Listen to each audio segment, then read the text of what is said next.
ታሪኩ የሚጀምረው ጁሊ የተባለች ሳይንቲስትን እያሳየን ሲሆን በቻይና ከሚገኝ አንድ ቦታም ከጥናት ቡድኗ ጋር ትደርሳለች። ዋና ዓላማቸው በቻይና የሚገኝ አንድ ዋሻን ለማግኘት ነበረ።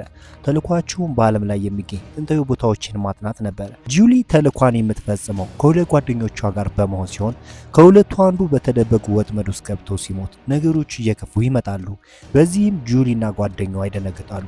በአሁን ጊዜ ማምለጥ ዋነኛ አማራጭ ቢሆንም ጁሊ ግን በመቃረን ብዙ መንገድ ርቀው መምጣታቸውን በማሰብ ላለመመለስ ትወስናለች። ያለመፍራትም ወደ ውስጥ ሲገቡ በወርቅ የተሰራ መሳሪያ ያገኛሉ።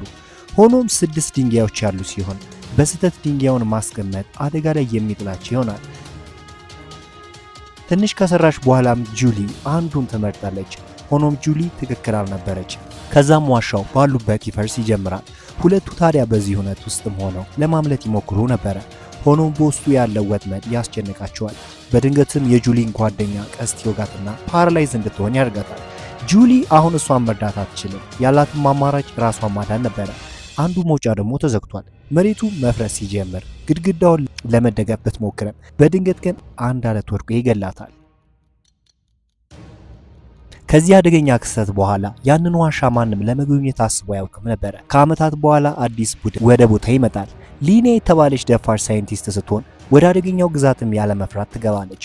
ዓላማቸውን በዋሻ ውስጥ ያለውን የተደበቀ ሀብት መውሰድ ሲሆን ሊና ግን የተለየ ድፍረቷን በመጠቀም ዋሻ ውስጥ ከገባች በኋላ ያለ ፍርሃት ሳጥኑን ይዛ ትወጣለች።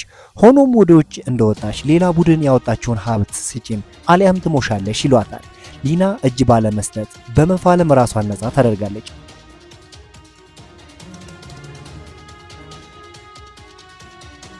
ያገኘችውንም ነገር በመውሰድ ከሙዚየም ውስጥ ታስቀምጠዋለች። ሊና ያገኘችው ቅርስ ብትሸጠው በሚሊዮን ማግኘት ብትችልም እንኳን ሊና ግን ለስራዋ እጅግ ታማኝነስ በመሆኗ ያገኘችውን ነገር ወደ ተገቢ ቦታ ታስቀምጣለች። በርካታ ተልእኮችን የፈጸመች ቢሆንም አሁን ግን አንድ የቀራት ተልእኮ አለ። ሕይወቷን ለዘላለም የሚቀይር ሲሆን ይህንን ተልእኳን ከጨረሰች በኋላ ሊና ከቡድን አጋሮቿ ጋር በመሆን ወደ ውጭ ትወጣለች። ሊና በሰራችው ነገር በጣም ደስተኛ ነበረች። ከዛም የቡድኑ መሪ አንድ ቦርሳ ከሰጠቻት በኋላ በውስጡ ያለውን መጽሐፍ እንድታነብ ትነግራታለች። የወደፊትሽ ሁኔታ ግልጽ ይሆንልሻል አለቻት። ግራ ተጋብታ ነበረ። ስትከፍተው ግን በውስጡ የቆየ ዲያሪ ነበረበት።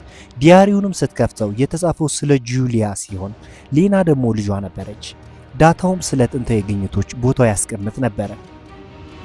በድንገትም በውስጡ ያለው ስልክ ይጠራል። ቶም ከተሰኘ ቢሊየነር ነበር። ይህ ሰውም ከጁሊያ ጋር ይሰራ ነበረ። ሌና ስልኩን ስታነሳው ስለ እናትሽ የመጨረሻ ተልእኮ አውቅ ነበር ይላታል። ያ ተልእኮም የእናትሽን ሕይወት ቢቀጥፍም አንቺ ግን እንድትቀጥይ ይፈልጋል ይላታል። ሰውየውም ከፍተኛ መጠን ያለው ትርፍ ታገኛለሽ፣ አንድ ላይ የምንጋራው ይሆናል አላት። ሆኖም ሌና በገንዘብ የምትደለል አልነበረችም። ሌና እንድትነሳሳ ያደረጋትም እናቷ የጀመረችውን ስራ ለመጨረስ በማሰብ ነበር። ቶምም ስለ ስራው ሲነግራት በትኩረት ታዳምጣለች። ይህ ተልእኮ ግን ሕይወቷን አደጋ ውስጥ እንደሚጥለው ሐሳቡ አልነበራትም ነበረ። ቶምም ጊዜ ሳያባክን ሁሉንም ነገር አዘጋጅ ካላት በኋላ እቃዎቿን ትቆጣጥራለች። ሌናም ወደ መደረሻዋ በማቅናት ቡድኑን ስትተዋወቅ ከዚህ በፊት የምታውቀው ሰውን ስትመለከት ተገረመች። ስታን ይባላል። ከዚህ በፊት ሰርተው ነበረ። ትንሽ ግንኙነትም ነበራቸው። ከዚህ በፊት ያገኙትንም ግኝት ስታን ለራሱ ጥቅም ተጠቅሞት ነበረ። ሌናም ያ ነገር አሁንም ከውስጡ አልወጣም ነበረ።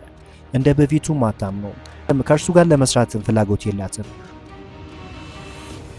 ሆኖም ሌላው የቡድን አባል ይቅርታ እንድታደርግለት ደጋግመው ሲጠይቋት ሌና በመጨረሻም በሐሳባቸው ትስማማለች። ለጥቅሟ ሳይሆን ሁሉም ሐሳቧ ከእናቷ ጋር በመያያዙ ነበር። ሌና ከተስማማች በኋላ ማረፊያቸውን ቦታ ያዘጋጃሉ። ወደ ውስጥ ከመግባታቸው በፊት ግን ከተልእኮ በስተጀርባ ያለው ቶም እያንዳንዱን ትዕዛዝ ይሰጣቸዋል። በመቀጠልም ቶም በውስጥ የምታገኙት ግኝት መጀመሪያ ለኔ ነው ሊሰጠኝ የሚገባው አለ። በመቀጠልም ሌና ምን እንደሚፈልጉ ስትጠይቀው ቶም የሚፈልጉት ነገር የተለየ ሲሆን ልዩ ከመሆኑም አንፃር አንድ ሰው ከቦታ ወደ ሌላ ቦታ በሰከንድ ውስጥ የመዘዋወር አቅም እንዲኖር ያደርጋል ይላታል። ይህ ደግሞ ጉጉታቸውን ይጨምራል።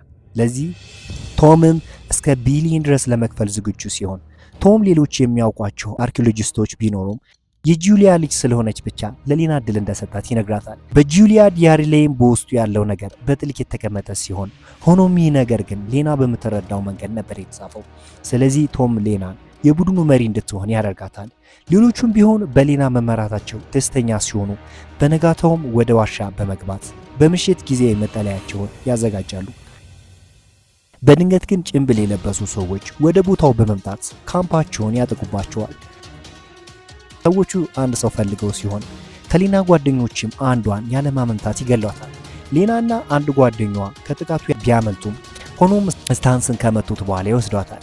እነ ሌና አመለጥን ባሉበት ቅጽበት ከኋላ መጥተው ሌናን ከወሰዱ በኋላ ከስታን ጎን ያስሯታል። ስታንስ ሌናን ሲመለከት የእረፍት ስሜት ተሰምቶት ነበረ። የከበቡትም ሰዎች ግን ምህረት የሚባል ነገር የሚያሳዩ አልነበሩ። ሌና በቦታው የሚቆዩ ከሆነ የሚሞቱ እንደሆነ ተረድታለች። ታዲያ ሰዓቱን ለመግደል የማይመስል ነገር ትናገራለች። ያቺን ጊዜ በመጠቀም ከሁኔታው ያመልጣሉ። መሪው ግን አልተገረመም፣ ወዴት እንደሚሄዱም ያውቃል። ሌናም ከሌሎቹ ቡድን አባሎቹ ጋር ተገናኘች። በዛን ጊዜ ሁሉም ሰው የእረፍት ስሜት ተሰምቶት ነበረ። እየተቃቀፉ እንዳለ ግን ዳግም አሁንም ይከበባሉ። በአሁኑ ግን ማምለጥ የሚታሰብ አይመስልም። መጠጋታቸውን ቀጠሉ። ሁሉም ነገር ያበቃ ሲመስል ሌና ወደፊት በመሄድ ምን እንደሚፈልጉ ትጠይቃቸዋለች። ሰውየውም ሀብቱ ትክክለኛ ያልሆነ ሰው እጅ ውስጥ መውደቅ የለበትም ይላታል። በዋሻ ውስጥ ያለው ነገር በጣም አደገኛ ነው፣ በትክክል ካልተጠቀምነው ደግሞ ሰውን ሊያጠፋ ይችላል አላት። ስለዚህ ሌና የምታገኘው ከሆነ በስራ መሳሪያውን ልትይዘው ይገባል። ይህንን ስትሰማ ሰዎቹ መልካም አስተሳሰብ እንዳላቸው ተረዳች። ሀብቱን ለራሳቸው ቢፈልጉት ከዚህ በፊት ይገቡ ነበረ። በሌላ በኩል ቶም ግን የተለየ እቅድ ያለው ሲሆን ስለ ውጤቱ ሳይሆን ስለሚያገኘው ትርፍ ብቻ ነበር የሚጨነቀው። ሌና ከመሪው ጋር እያወራች ቶም ከስታንስ ጋር በተናጥል ያወራ ጀመረ። ቶምም ለስታን የሚያጓጓው ገንዘብን ያቀርብላታል። ወደ ዋሻው ቡድኑ ከገባ በኋላ በድብቅ እቃውን አምጣልኝ፣ የሚያስፈልገን ነገር ታገኛለህ አለው። በምላሹ ቶም በሚሊዮን ገንዘብ እሰጥሃለሁ ሲለው ይህ ለስታንስ የተለየ ሆነ፣ ምክንያቱም ሕይወቱን መለወጥ ይችላል። ሆኖም ለሌና ካለው ፍቅር አንጻር ዳግም ሌና መግዳት አይፈልግም። ይህ ነገር ደግሞ ለመወሰን እንዲከብደው ያደርጋል። በሌላ በኩል ሁሉንም ነገር ከጨረሱ በኋላ ሌናና ጓደኞቿ ወደ ተራራው ለመሄድ ይዘጋጃሉ። በእናቷ ዲያሪ መሰረትም ሌና በተጠንቀቅ ሰዎችን መምራት ትጀምራለች። በመመሪያው መሰረትም ወደ ተደበቀው ዋሻ ለመሄድ ይዘጋጃሉ። በዲያሪው መሰረትም መጀመሪያ የነበረውን ወጥመድ አመለጡ። የእናቷን መንገድ በመጠቀም በቀጥታ ወደ ዋሻው የሚወስደውን መንገድ ያገኙታል። ያለመፍራትም በሌና መሰረት ሊገቡ ሲሉ አንድ እውነታ ግን ነበረ። የእናቷን ሕይወት የነጠቀው ክስተት በዲያሪው ላይ አልተጻፈም። ቶም ወደ ውስጥ ከመግባታችን በፊት መጸለይ የተሻለ ነው ሲል ሌናና ሌሎች ግን በዚያ ያምኑም ነበረ። ወደ ውስጥም ያለ መፍራት ገቡ። በውስጡ ጨለማ የበዛ ቢሆንም ሆኖም የያዙት መሳሪያ ያግዛቸዋል። በሌላ በኩል ሌላ በዲያሪው መሰረት ቡድኑን መምራቷን ትቀጥላለች። በድንገት ግን ግድግዳው መንቀሳቀስ ይጀምራል። በዚህ ክስተት ተደናገጡ። የእሷንም አቅጣጫ በመከተል ይሄዳሉ። አንድ ቦታ ላይ ግን በራስ መተማመኗ ከመጠን በላይ ሆነ። ያ ደግሞ ከቡድናቸው አንዱ ሕይወቱ እንዲያልፍ ምክንያት ይሆናል። መርዛማውም ነገር በሰውነቱ በመሰራጨቱ ይሞታል። በሞቱ ሁሉም ቢደነግጡ ሌና ግን ከሁሉም የተለየ ነበረ። ለጓደኛቸው ሞት ራሷን ትወቅሳለች። ሐዘናቸው የከፋ ቢሆንም መንገዳቸውን ቀጠሉ። ስታንስ በመጨረሻም የቶምን እቅድ አንድ ባንድ ሲነግራቸው በሚሊዮን የሚሆን ገንዘብን ቢያቀርብለት ስታንስ ግን በሐሳቡ ሳይስማማ እንደቀረ ነገራቸው። አሁን ስታንስ የተለየ ስሜት ቢኖረውም እስካሁን ግን አልነገራትም ነበረ። ይህንን ስትሰማ ሌና መጠንቀቅ ትጀምራለች። በሌላ በኩል ቶም በድብቅ ዋሻ ውስጥ ይገባል። ሀብቱንም በቀላሉ ለራሴ ወስደዋለሁ የሚል ሐሳብ ነበረው። ዋሻው ግን እጅግ የተወሳሰበ ሲሆን ሌናና ሌሎች ግን ትክክለኛውን አቅጣጫ በመጠቀም ወደፊት መጓዝ ይቀጥላሉ። በመጨረሻም የሌናና ከደረሰችበት ቦታ ደረሱ። በቦታውም ድንጋዮች ተቀምጠው ነበረ። ትክክለኛውን መንገድ መጠቀም አለባቸው። ተሳሳቱ ማለት ግን ሁሉም እንዲሞቱ ያደርጋቸዋል። ሌና በጥንቃቄ መመልከት ጀመረች። በቦታውም ስትመለከት የእናቷን ሐብል ተመለከተች። ፎቶውንም ስታየው ከሞቶች በኋላ ያሳለፈችውን የብቸኝነት ጊዜ ትዝ ይላታል።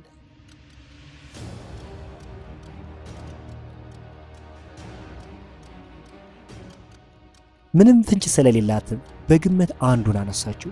ሁሉም በድንጋጤ ተንበርክከው ነበረ። ሆኖም ምንም አልተፈጠረም። ከዛም ከፊታቸው ትንሽ ሳጥን ሲከፈት በውስጡም አረንጓዴ ድንጋይ ይታይ ነበረ። ሁሉም ሀብቱ ነው ብሎ በማሰብ በደስታ ሲፈነድቁ፣ ሆኖም ሌና ስታወጣው ከጻፈችው መጽሐፍ ጋር ፈጽሞ የተለየ ነበረ። ሌሎቹ ግን በዚህ በመደሰት ለመመለስ ይወስናሉ። ቶም ደግሞ በሌላ በኩል ወርቅ በማግኘቱ ወደ ውስጠኛው የዋሻ ክፍል ገባ። የሚሆነውን አጥቶ ነበረ።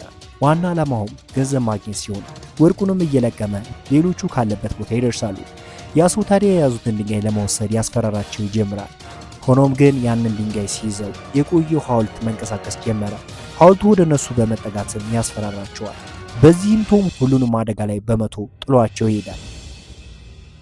ሰውየው ግን ያሰበው ዘራፊ ናቸው ብሎ ሲሆን ስታንስ ላይ አደጋ በማድረሱ ሌና ብቻዋን መዋጋት ትጀምራለች።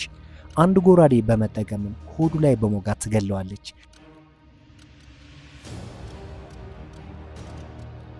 በዛን ጊዜ ታዲያ በሩ ይከፈታል። በውስጡም ወርቃማ ጎራዴ ያለበት ሲሆን ይህንን ነበር እናቷ በዲያሪዋ ላይ ያስቀመጠችው። ይህ ነገር ከፍተኛ አቅም እንዳለ ተረድታለች። በዛን ጊዜ ታዲያ ዋሻው ይንቀጠቀጥ ይጀምራል። ሁሉም በጤና ማምለጥ የመጀመሪያ ሀሳባቸው ይሆናል። ቶምም ድንጋዩን ይዞ ለማምለጥ ወሰነ። ሌናም በትዕዛዙ መሰረት ትወጣለች። ቶም በሌላ በኩል ወዴት መሄድ እንዳለበት እንኳን አላወቀም።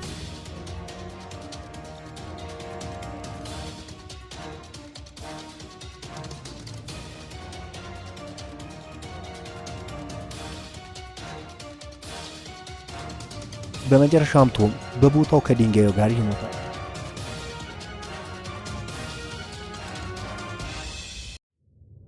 በውጪ ሌናና ቡድኑ ከቡድኑ ጋር ሲገናኙ ሌናም በሚገርም ሁኔታ ወርቃማውን ጎራዴ ለቡድኑ ትሰጣቸዋለች። ሰውየውም በምላሹ በሚሊዮን የሚሆን ገንዘብ ቢሰጣትም ሌና ግን አልቀበልም አለች። እሷም በምላሹ ቦታውን ያለ ገደብ ለማጥናት ፍቃድ እንዲሰጧት ጠየቀቻቸው። እነሱም እሽታቸውን ሰጥቷት በመጨረሻም ስታንስ የፍቅር ጥያቄ ለእሷ አቀረበላት። የሌና ሀሳብ መሳካት ችሎ ነበረ። አብራችሁን ስለቆያችሁ ከልብ አመሰግናለሁ።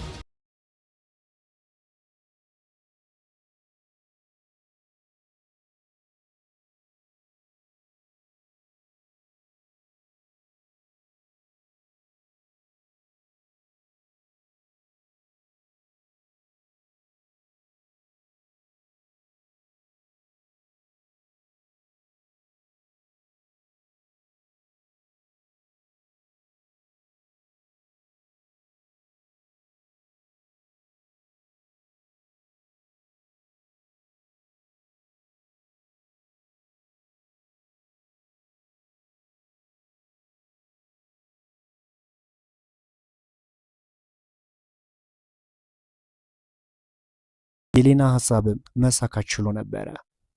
አብራችሁን ስለቆያችሁ ከልብ እናመሰግናለን።